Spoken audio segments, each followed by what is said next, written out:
I don't really tell people this story anymore, because every time I do, someone eventually asks why I didn't call the police sooner, or why I didn't leave the moment things started feeling off.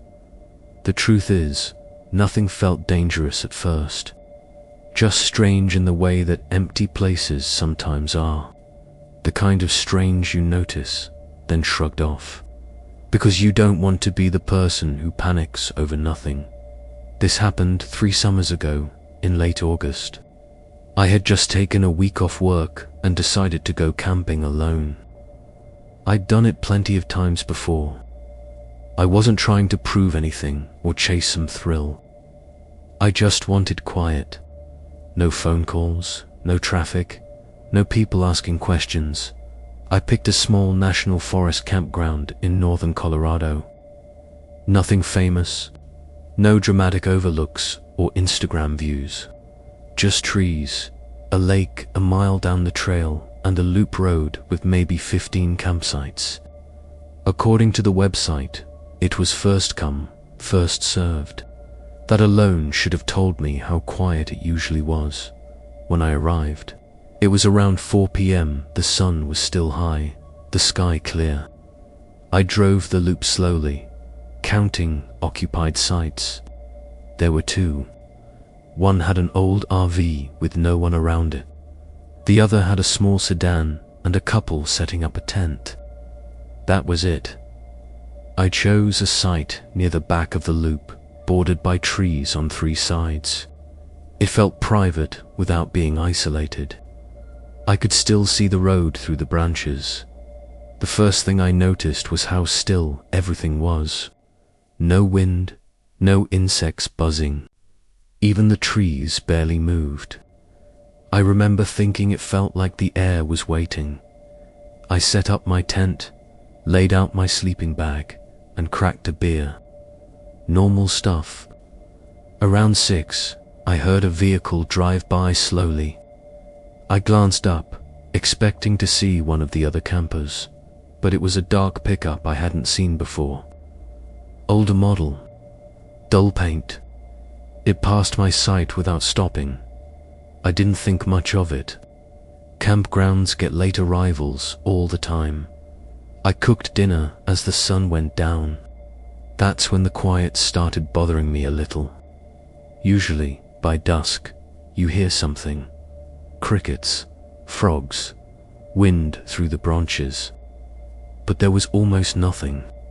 Just the occasional distant sound of water from somewhere far off, around 8. I walked to the bathroom building with my flashlight. It was one of those concrete block structures with 2 doors and no lights outside. Inside was clean but cold, like it hadn't held warmth all day. As I was washing my hands, I heard footsteps outside, slow, heavy. They stopped right outside the door. I waited, expecting the door to open. It didn't. After a few seconds, the footsteps moved away. I told myself it was another camper heading to the other bathroom. When I stepped outside, the area was empty. On the walk back to my site, I noticed something new. There were boot prints in the dirt along the edge of the road. Not hiking boots, work boots. Big ones. They weren't there earlier. Again, I explained it away. Someone arrived after me. No big deal. I sat by my small fire for a while, listening. That's when I realized I could hear movement in the trees, not animals. It was too steady. Footsteps, but slow and careful. They'd stop whenever I shifted or looked up. I remember laughing quietly to myself, shaking my head. "You wanted quiet," I muttered. "You got it." I went into my tent around 10. I zipped it up and lay on my back, staring at the ceiling mesh. The stars were bright through the branches. For a while, everything felt normal again. Then I heard the breathing. It wasn't loud, just close, too close. On the other side of the tent wall, I froze, barely breathing myself. I listened harder, trying to decide if it was my own breath echoing in my ears. But it had a rhythm that wasn't mine, slow, controlled. After about 10 seconds, it stopped. I didn't move for a long time. Eventually, I convinced myself it had been wind pushing against the tent, or my imagination filling in gaps. I fell asleep sometime after midnight. I woke up to light, not sunlight, flashlight beams. They moved slowly across the tent fabric, pausing now and then, like whoever was holding them was inspecting something. I checked my phone. It was 3:12 a.m. I didn't make a sound. I didn't even reach for my knife. I just lay there, heart pounding, listening. I heard voices, low, muffled, 2 of them. I couldn't make out words, but I could hear the cadence of conversation.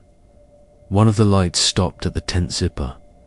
I don't know how long I lay there before they moved on. Minutes, maybe.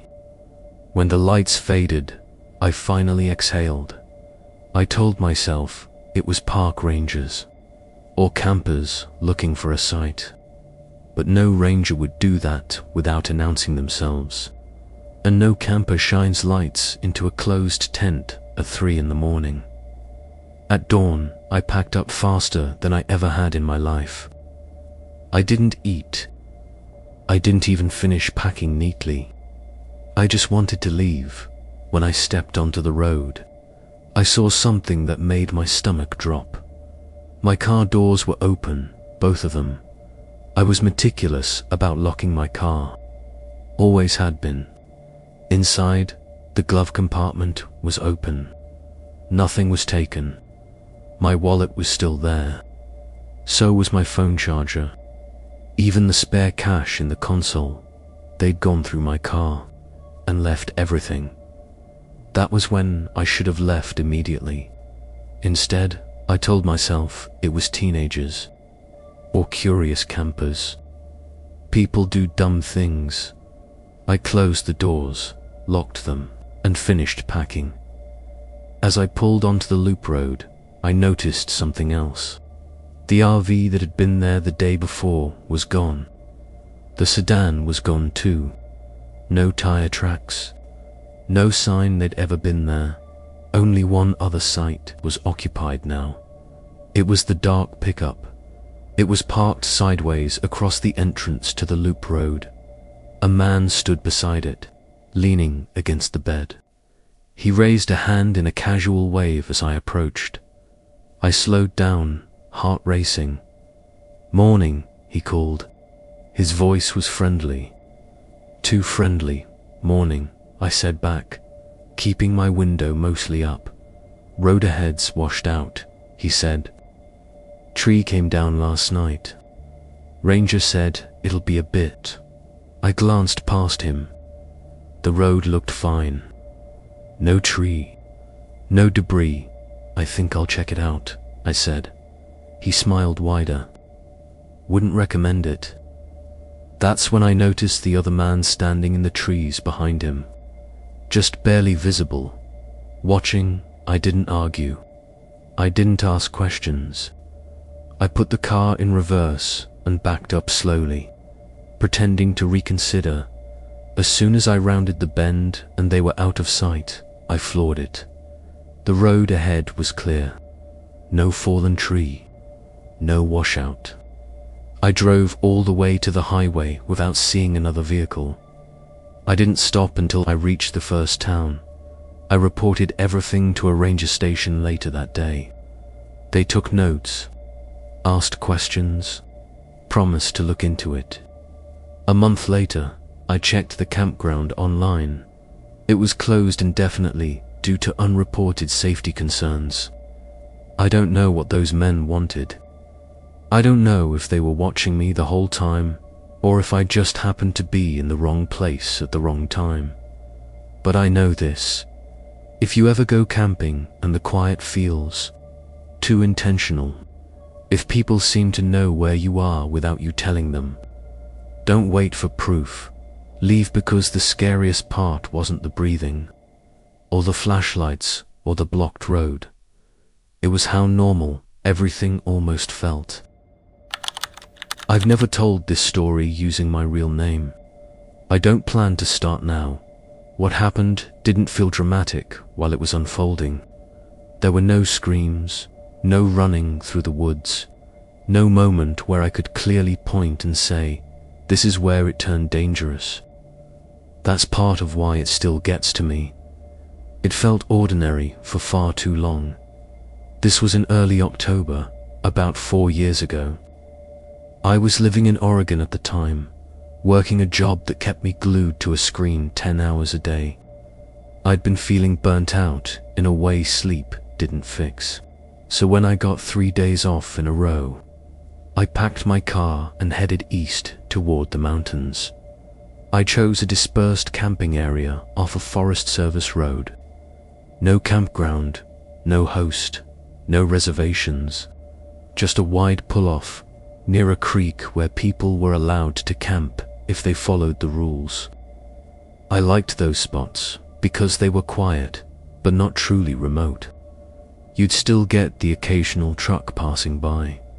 When I arrived, it was late afternoon. Cold, but not uncomfortable. The trees were thinning out, mostly pines and bare-limbed hardwoods. The creek ran fast and loud, which made the place feel less lonely. There were signs that someone had camped there recently. A blackened fire ring, flattened grass, tire tracks. But no one was there now. I parked, set up my tent, and unloaded my gear. Everything felt normal. Peaceful, even. The first strange thing happened just before sunset. I noticed footprints near the edge of the creek. Bare footprints. At first, I assumed someone had been wading earlier in the day. But as I followed them with my eyes, I realized they didn't go into the water. They just stopped at the bank, and there were no footprints leading away. I stood there longer than I needed to, trying to make sense of it. The dirt was soft. If someone had walked back, there should have been marks. Eventually, I shrugged it off.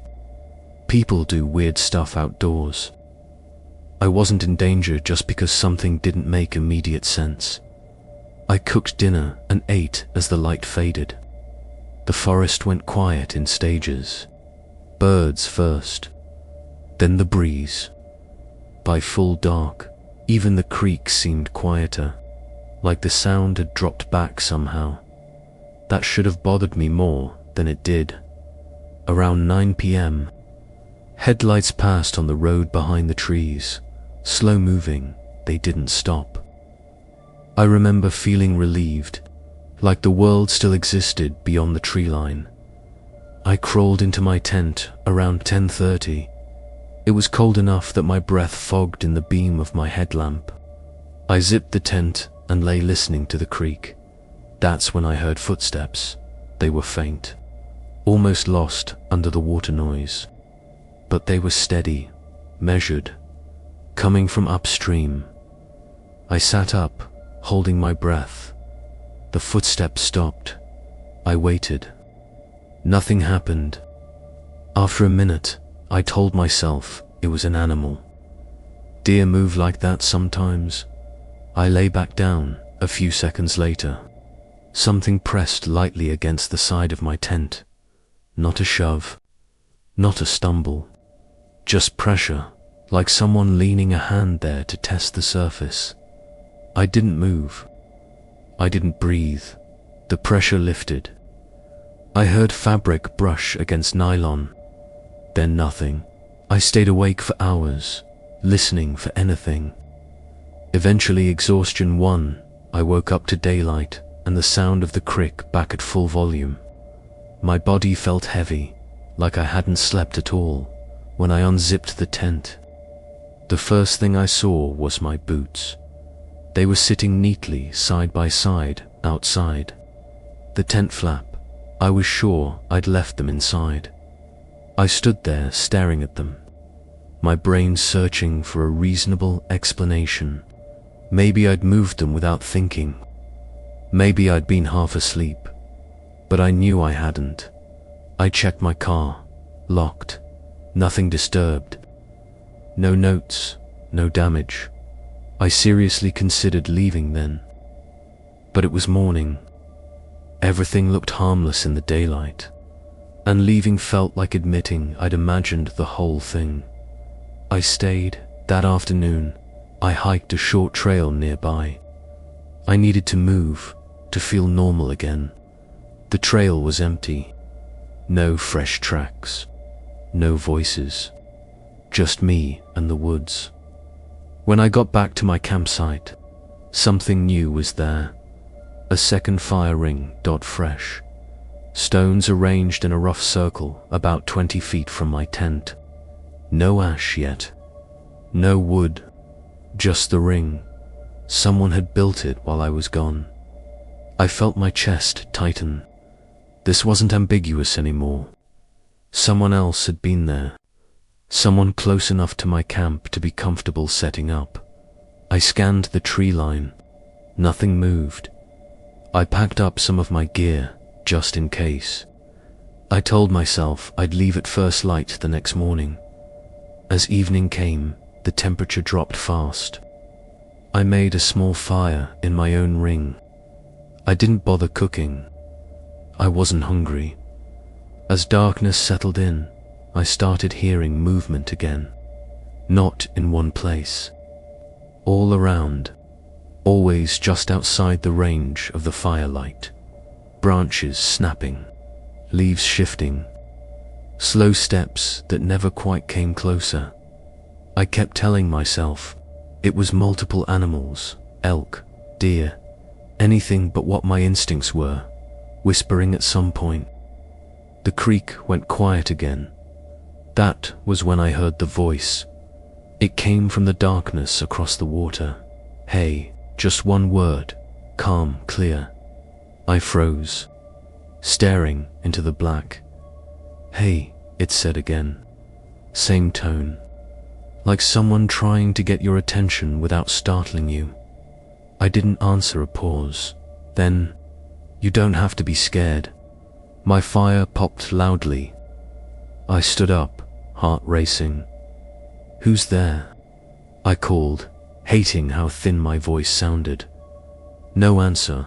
I waited. Fire crackling, the darkness pressing in.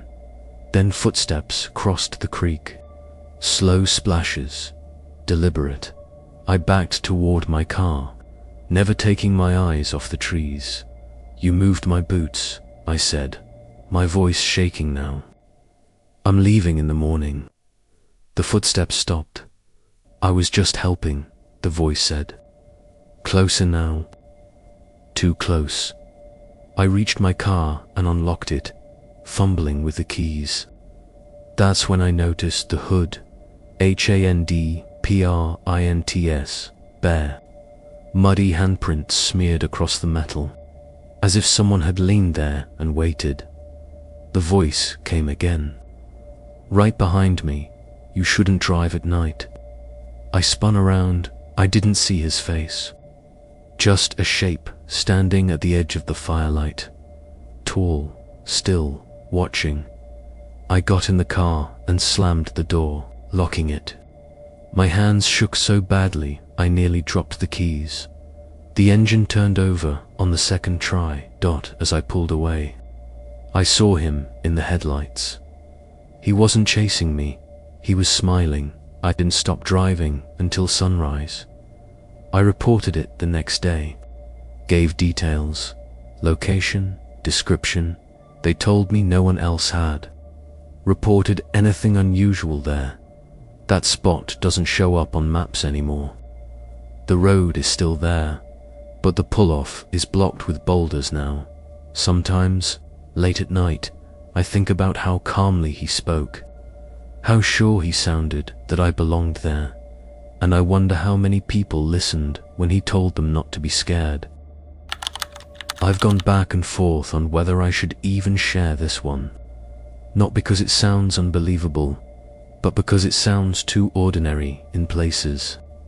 The kind of ordinary that makes you question your own judgment afterward. This happened in late September, 2 years ago, in western Montana.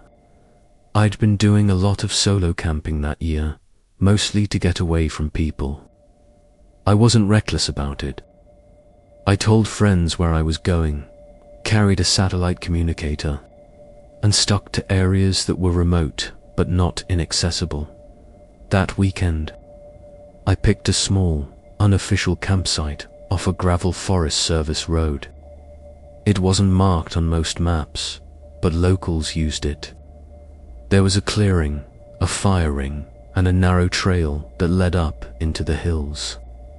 I arrived mid-afternoon under a low grey sky, cold but manageable. I noticed the goat almost immediately.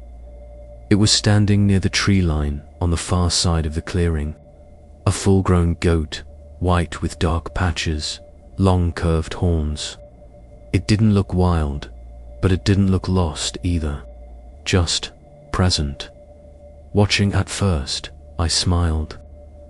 I figured it belonged to someone nearby, maybe a rancher who let it roam. Goats get out all the time in rural areas. I waved at it like an idiot.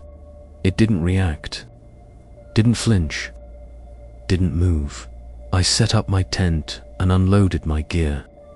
Every few minutes, I glanced back toward the trees. The goat was still there. Same spot, same posture, head tilted slightly, eyes on me. That should have bothered me more. Around 5 p.m., I walked closer, keeping my distance. "Hey buddy," I called. "You lost." The goat made a sound, not a bleat, more like a low, breathy grunt. Then it turned and walked into the trees, slow and deliberate. I shrugged it off. Animals wander. End of story, except it came back. While I was cooking dinner, I heard movement behind me. I turned around, expecting maybe a deer. It was the goat again. This time, it was closer, maybe 15 feet away. It had come out of a different section of trees. I stood up slowly. "All right," I said, trying to sound calm. "That's close enough." The goat didn't react to my voice. It just stood there, chewing nothing, staring. Something about its eyes felt wrong, too focused. Like it wasn't just looking at MIT, was studying me. I waved my arms, trying to scare it off. "Go on, get." It took one step forward. I backed up instead. Eventually, after a long, uncomfortable standoff, it turned and walked away again. Not hurried, not startled, just done. Night fell early. Clouds swallowed what little light remained. The forest grew quiet in that unnatural way that doesn't feel like peace. It feels like waiting. I zipped myself into the tent around 10. The wind had picked up rattling branches overhead. I told myself that was all I'd hear through the night. I was wrong. Sometime after midnight, I woke up to chewing sounds, slow, wet, rhythmic. Right outside my tent, I lay still, heart pounding, listening. Whatever it was, it wasn't tearing or ripping, just chewing, patiently. Then I heard hooves, a soft clop against Rock, the goat. I squeezed my eyes shut, then forced myself to open them.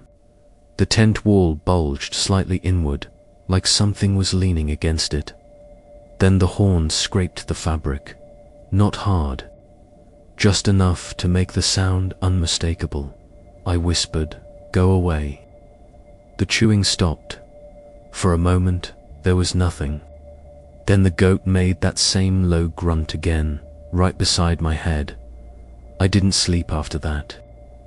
I lay there until dawn, every muscle tight, listening to it move around the campsite, circling, stopping, standing still for long stretches. When daylight finally came, I unzipped the tent slowly. The goat was gone, but the ground around my tent was churned up with hoofprints, dozens of them, all facing inward toward my tent, like it had been walking in circles around me all night. I should have left then, packed up and driven away. Instead, I stayed. I told myself animals behave strangely sometimes. That fear had filled in the gaps. That daylight made everything safer. I went for a short hike to clear my head. When I came back an hour later, my stomach dropped. My tent flap was open. I knew I'd zipped it shut. I always double-checked inside. Nothing was taken. But my sleeping bag had been dragged halfway out. Dirt smeared across the fabric, and lying on top of it was a clump of chewed grass. Fresh, I stood there, shaking, scanning the trees.